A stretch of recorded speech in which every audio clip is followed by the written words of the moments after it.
আব্দুল ইবনে হুযায়ফা রাদিয়াল্লাহু তাআলা, এক সাহাবার কথা এসেছে বুখারীর মধ্যে, পড়ে আমার মাথা খারাপ হয়েছে। রোম সালতানাতের সাথে খালিদ বিন ওয়ালিদ পাঠিয়েছেন, যাও যুদ্ধ করো। ওই দিন হেরে গিয়েছিলেন মুসলমান, তো তিনি বন্দী পড়েছেন আব্দুল ইবনে হুযায়ফা রাদিয়াল্লাহু তাআলা। 1000 ধরে আটকে রাখতে পারে না। কয় হাজার? বুখারী হাদিস বলছি। 500 এই দিক দিয়ে টান দেয়, 500 এই দিক দিয়ে, ওনারা আটকে রাখতে পারতেছে না। বলে কি শক্তি! আল্লাহু আকবার। ওই জামানার মধ্যে হারিয়ে যায়, ঠিক না? কসম করে বলছি, কাফেররা যখন ময়দানে নামতো, জিজ্ঞেস করতে যে মুসলমানদের লস্কর আসতেছে, কাফেররা বলতো আচ্ছা আসতে দাও, দেখবো তাদেরকে, আমরা সংখ্যা বেশি, আমরা 20,000, তারা মাত্র 1,000, আমরা দেখাবো আমাদের ঘোড়া বেশি, আমাদের তলোয়ার বেশি, বল্লম বেশি, উট আছে, হাতি আছে, লস্কর আমাদের। যখন এরকম বলতো, তো একজন বলতো যে ওমর ইবনুল খাত্তাব আসতেছে, ওরা দরজা বন্ধ করো, দরজা বন্ধ করো, তাদেরকে চিঠি পাঠাও যে আমরা ঝগড়া মানি না, এমনি বিজয় দিয়ে দিছি, তোমরা জিতে গেছো। মারহাবা মারহাবা বলেন, মারহাবা বলেন।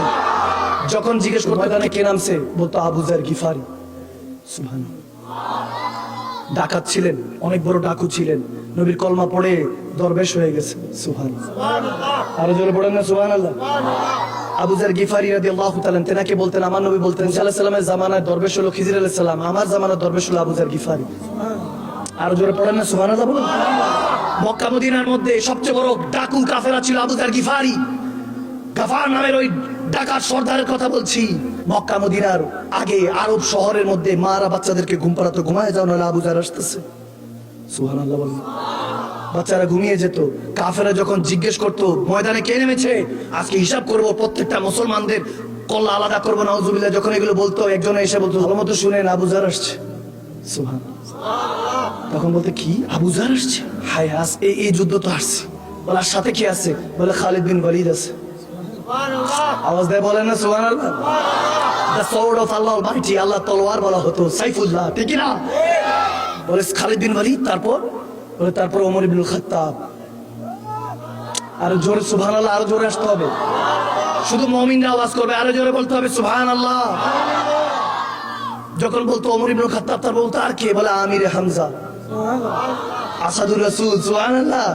বলে আর কে? বলে শের খোদা মাওলা আলী, আসাদুল্লাহ, আল্লাহ শের, ঠিক না? বলতে 5 জনই তো যথেষ্ট, লাগতো না। সুবহানাল্লাহ বলেন। আব্দুল ইবনে হুযায়ফা রাদিয়াল্লাহু তাআলা 1000 ধরে আটকে রাখতে পারে না। কয় হাজার? বুখারী হাদিস বলছি। বলে কি শক্তি! আল্লাহু আকবার। তো মুসলমানের শক্তি আছে কি নেই? আওয়াজ দেন, বলে আছে কি নাই? কি পাওয়ার!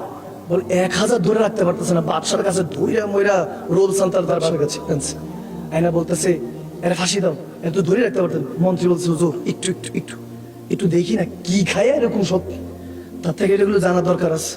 তারা তো আর জানে না এটা তো নবীর প্রেমের আগুন, এটা তো আল্লাহর দেওয়া শক্তি, ঠিক না? ইমানি শক্তি। এটাকে কি বলে? ইমানি শক্তি। তারা তো আর জানে না। বলে কি খায় করছে, তাদের থেকে নিতে পারলে তো এরকম যদি 2, 4, 500 হয় তাহলে তো পুরো পৃথিবী আমাদের, ঠিক না? বলে কি শক্তি! বলে বাদশাহ বলে 900, 1000 মিলে ধরে রাখতে পারতেছে না। 500 এদিকে টান দেয়, 500 এদিকে টান দেয়, এরকম করতেছে। বলে যে ধারণ মাইরেন না, মাইরা দিলি তো শেষ। বলে ফাঁসি দিয়ে না, এর থেকে কিছু। তখন অফার দেওয়া শুরু করছে বাদশাহ।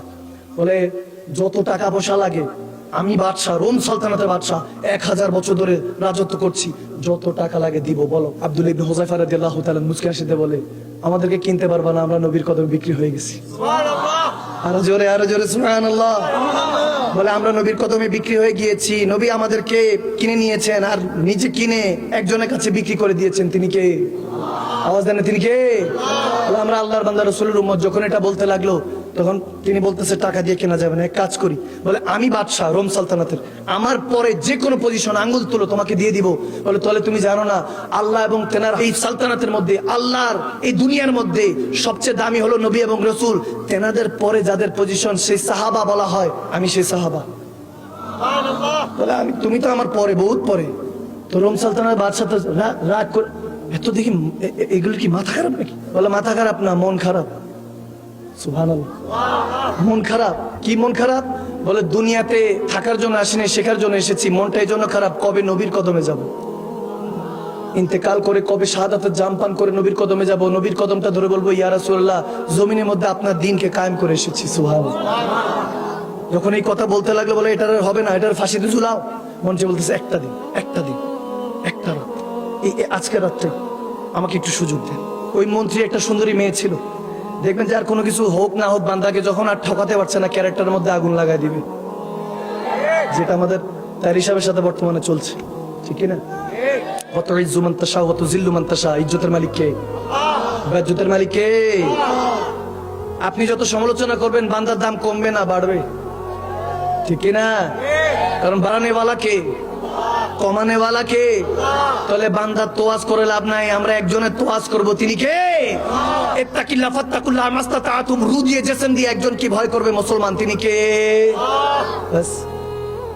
যখন মন্ত্রীর সুন্দরী মেয়েকে সাজিয়ে গুছিয়ে আব্দুল্লাহ ইবনে হুযায়ফার ঘরে পাঠিয়ে দিল, দরজা লাগাই দিল, এখন ওই নারী এসে বসে আছে, ভয়ও পাচ্ছে কি না কি করে, আজনবী তো, ওই নারী তো জানে না সাহাবা মুসলমান কাকে বলা হয়, সুবহানাল্লাহ। আর এখন আমরা মুসলমান, ধর্ষণ করা লাগে না, রেপ লাগে না, চোখ দিয়ে ধর্ষণ করে দিই, নাউজুবিল্লাহ। নিজের ঘরেও মাটা আছে বোনটা আছে ভুলে যাই, অবস্থা নেই। মা বোনদের দিকে আমরা এখন হাত বাড়াতে হয় না, চোখ দিয়েই বলি যে দেখছো কেমন এটা সেটা, নাউজুবিল্লাহ, ক্রিটিসাইজ করে মা বোনটাকে ছোট করি। ভাইয়ের আমার, বাবার আমার, কসম করে বলছি যেদিন কন্যা সন্তানের পিতা হবেন ওদিন বুঝবেন মা বোনদের সম্মানটা আল্লাহ কোথায় রেখেছে। আওয়াজ দেয় না, ঠিক কিনা? বসে আছে আব্দুল্লাহ ইবনে হুযায়ফা, তাকায়ও না, সারা রাত পার হচ্ছে, তিনি জিকির করছেন, দুরূদ পড়ছেন, আল্লাহর কাছে মাপ চাচ্ছেন, আল্লাহ ক্ষমা করে দিও, ক্ষমা করে দিও মালিক, ক্ষমা করে দিও মালিক, অনেক বড় গুনাহগার, তোমার নবীর উম্মত হতে পারিনি, আশিক হতে পারিনি, আল্লাহ ক্ষমা করে দিও। বলতেছে ওই বেচারি চিন্তা করে কার কাছে এত ক্ষমা চায়, এত মাপ চায়, তার প্রভু হবে হয়তো বা তার ক্রিয়েটরের কাছে মাপ চাচ্ছে, এটা কেমন, এটা কি জিন না মানুষ? সারা রাত কেটে গেল, এত সুন্দর একটা নারী আমাকে ধরেও দেখে না, তাকিয়েও দেখে না, তিনি নিচের দিকে তাকিয়ে নিজের গায়ের যে চাদরটা আছে চাদরটা বিছিয়ে আল্লাহর কাছে মাপ চাচ্ছে, মাপ চাচ্ছে। ওই নারী ধরতে গেছে, বলে আল্লাহর রাস্তা আমাকে ধরবেন না, আমাকে ধরবেন না, হায় হায় সুবহানাল্লাহ, বলে আমাকে ধরবেন না। বলে আপনি কি মানুষ না জিন, আমাকে একটু ধরেও দেখতেছেন না? বলে না। বলে আমার দিকে একটু তাকালেও না, না আমি অনেক সুন্দরী, আমার দিকে একটু তাকান। চোখের পানি ছেড়ে বলতেছে মাগো, যদি ওই কামলিওয়ালা নবীকে দেখতেন নিজের সৌন্দর্যের কথা বলে যেতেন, ওই চেহারায় ওয়াদ্দোহা যদি দেখতেন, ওই চেহারা ইয়াসিন যদি দেখতেন, নিজের হোশ ও হাওয়াস আপনি হারিয়ে ফেলতেন। কুছ হোশ नहीं रहता, कुछ ध्यान नहीं रहता, अक्सर इश्क में इंसान इंसान नहीं रहता। যখন ভালোবাসা হয়ে যায় তখন বান্দার বান্দা থাকে না, আল্লাহর হয়ে যায়, রাসূলুল্লাহর হয়ে যায়, ঠিক কি না? আল্লাহুল মাওলা ফালাহুল কুল্লু, একটাই তো মন, দেখবেন দুই চোখ, দুই কান, দুই ঠোঁট, দুই নাকের ছিদ্র, দুই পা, দুই হাত, দুই লিভার, দুই কিডনি, দুইটা দুইটা সবকিছু, মন কিন্তু একটাই দিয়েছেন আল্লাহ, ঠিক কি না? এক মন দিয়ে সবাইকে রাজি করতে পারবেন না। আমার আল্লাহ বলে দিচ্ছেন ফাত্তাবিউনি হাবিবুকুমুল্লাহ, নবীকে রাজি কর, আমি আল্লাহ তোকে বান্দা থেকে বন্ধু বানিয়ে নিব, সুবহানাল্লাহ। যখন আল্লাহর হয়ে গেলেন আল্লাহুল মাওলা ফালাহুল কুল্লু, যখন আল্লাহর হয়ে গেলেন, কসম করে বলছি ওই নবীর গোলামকে আল্লাহ বলেন যখন আপনি আল্লাহর হয়ে যাবেন ফালাহুল কুল্লু, সারা দুনিয়া আপনার আল্লাহ গোলাম বানিয়ে দিবেন, সুবহানাল্লাহ। যখন এটা হয়ে গেল তখন ওই নবীর কথা, আল্লাহর কথা শুনে ওই হাতুন, ওই বোনটার, ওই মাটার দিলটা পরিবর্তন হয়ে গেল, ইমানের নূর এসে গেল। তখন বলতে লাগলেন আমাকেও কালমা পড়ান, আমিও সেই সাইয়্যিদা কায়নাত মা ফাতেমাতুজ জাহরার সঙ্গিনী হতে চাই।